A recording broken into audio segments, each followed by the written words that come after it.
2 months. Oh, 1 month, more than 1 month, almost 2 months Yes, kayo almost. nag-shoot. Almost 2 months.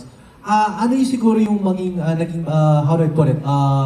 Paraan mo para pag-cope sa weather, yung bagong lifestyle. Kasi nasabi ni Buboy, gumigising kayo maaga pa lang, 3, 4. What was the lifestyle para lang maintindihan ng ating mga kapuso to be part of this show?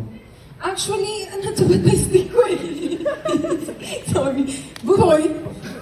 Yeah, actually, hindi madali. Especially for me and for the others na first time maka-experience ng winter.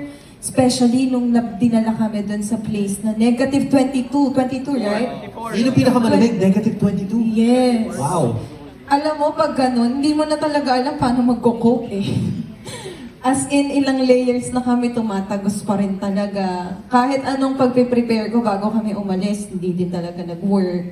So, gagawin mo na lang, enjoyin mo na lang. Diba? And since kami, nag-enjoy lang din naman kami with the missions, makakalimutan mo na rin yung lamig. Oo, kahit nandyan lang siya, ano mo, ramdam mo, pero at least nalilibang ka. Heat pack. Heat Yun pack lang. ang kasagutan. Yung mga heat pack. Hindi pa. Bubuhay kami sa heat pack. Sa heat pack. So, importante yan, lalo sa ganyang kalamig na klima, heat pack. Heat